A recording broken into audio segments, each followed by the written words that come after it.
Welcome back to Crofts Cards and Collectibles. Today we have what I hope to be a very special edition called 1999 Project Pokemon. That's right, we've gone back to the OG English set. What my kids basically destroyed as kids and wish they had them still now and had looked after them and not used them for what they were supposed to be used for, which was a entertaining kids game, because now they're worth a bomb. But we've decided to put this little package together for Lachlan, my son, and his partner Johnny. It's going to be an ongoing project because this is going to take a while. There are 102 cards in this set. Plus an extra couple of Pikachus thrown in there. They'll come up, no doubt, in a future episode. But I think we're looking about 102 to 104 cards to get this sorted. Today we are looking at the first 12. I've put this together over the last few months. It has taken a while because people want crazy money for this stuff. Depends on what your purse strings say, but mine are a little bit tight, so I can't just throw money around willy-nilly for this. Anyway, I'm going to put some prices up of what PSA 10 through down to PSA 1 sell for each of these cards, or has been known to sell very recently for these cards. So I have gone with PSA. If you can see that little white banner with a red border around it, that is a PSA logo. I'm not hugely in love with PSA, but they do provide the best value for this sort of collection, and it's a gift, so I wanted to make sure I looked after the lads when maybe one day down the track they need to sell this. It's a keepsake for now, but it's theirs. They are well within their right to sell it. Also, this is a little good adventure for them, as they'll know exactly kind of what I paid for it, and also what they could possibly sell it for. Either piece it out or sell it as one big lot. All right, with further ado, we might crank into card number 1. We do have 12 to get through. So I'll zoom in here. We're looking at the number 1 Alakazam. I'm going to put the prices up there on the left-hand side of the screen for you. You'll see there a PSA 10 is looking like nearly $2,500 card, which compared to some of the other cards actually isn't too bad. I had all sorts of trouble getting the number 1 and the number 2 card, let alone number 4. We won't talk about the big dog yet, but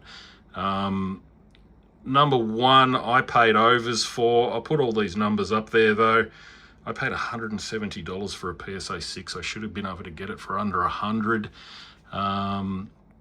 If you've got these laying around at home, maybe they're worth sending off to PSA and getting them graded, because as you can see, even the 1, I think the 1, you'll find as we go through this, because I've already done the data, the 1 on all of these cards tends to be worth good money. The PSA 1, that is. And that means it's highly damaged. It basically exists, and that is it. So it tends to go for higher money. This one here is more than double the price of the 2. I believe it's because, now I might be wrong, I believe it's because people just want a set. They want to be able to put the whole thing together, and they want all of the same grade. As you'll see with this, we move on to the second card. Well, you won't see with this because this is also a number 6. I'm not trying to put a whole 6 set together. I was actually trying to put something above 7s together. But like I said, these 2 particular cards here, I had a lot of trouble sourcing them. I'll put the values and what I paid for this one up there. I'm trying to look off my little cheat sheet here. I paid okay money for this one, $180, should have been 173, pretty close in my book, but you can also see there like a PSA 10 is going to set you back. Well, actually not too bad. That's actually one of the better prices. Nearly $900 for that. Most of them are in the thousands. So that's not too bad. Blastoise, very popular character. Alakazam, also very popular. Got him in 6s. Possibly if we can find better ones down the road, we might upgrade those preferably 8s. I'd actually like a set of 8s of these. I think would be fantastic. 9s and 10s start to get way up there, 10s in particular. I'm not an oil company owner or something like that, so, but nonetheless, it will be a full set, and they won't be, hopefully, anything lower than maybe 5s and 6s.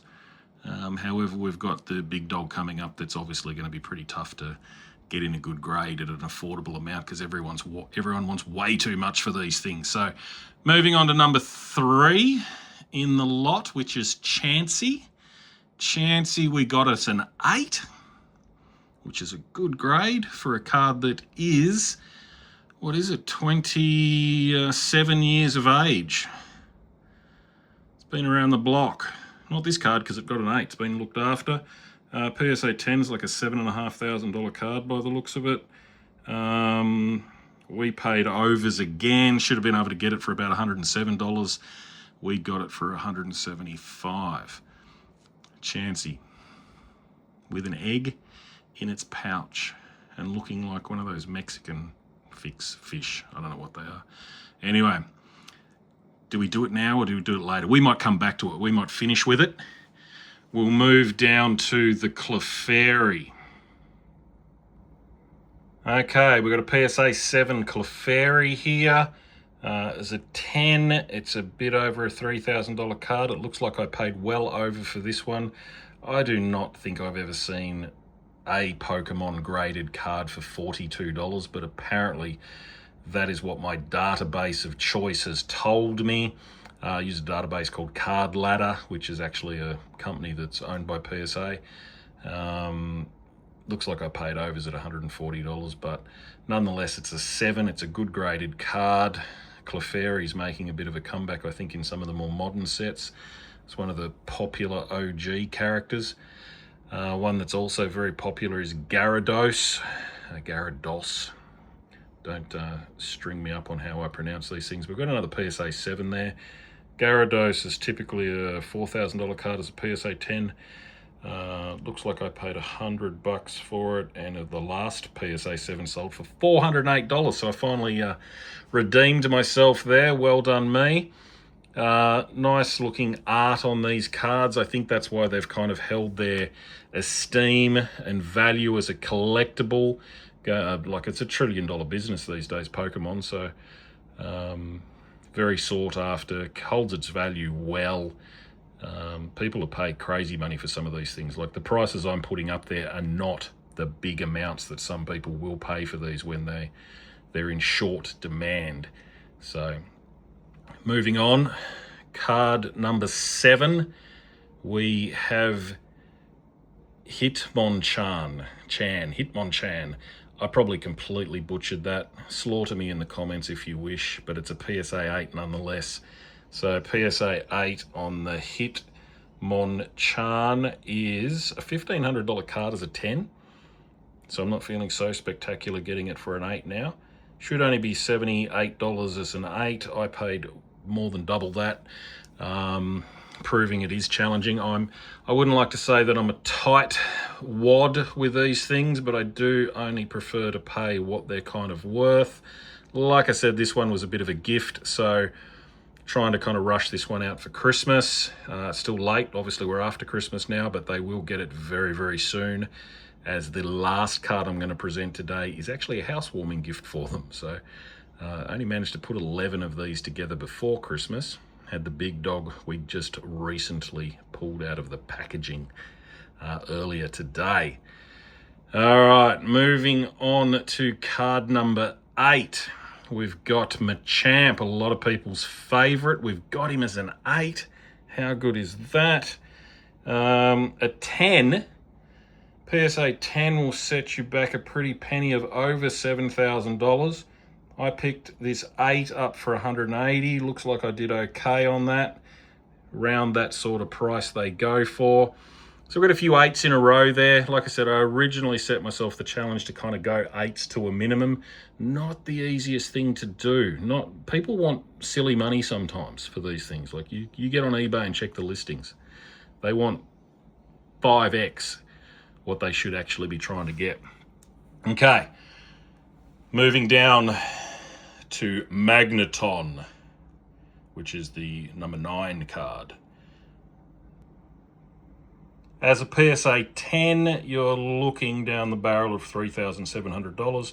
I picked this PSA 7 up for $150, a little bit over what I should have picked it up for, but who knows what the value was when I picked it up. The value of these things does change quite regularly, but compared to...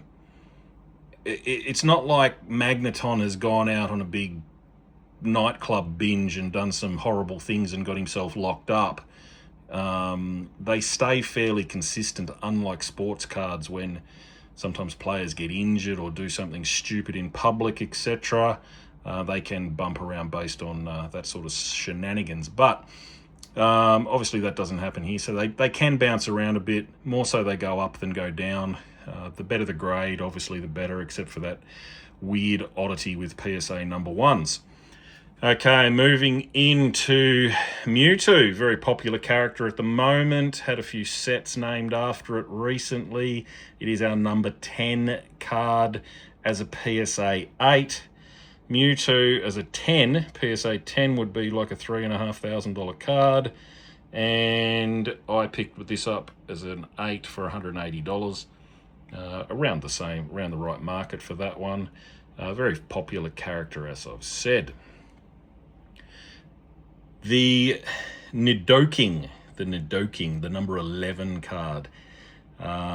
This was a tough one. This was actually the most expensive one to get.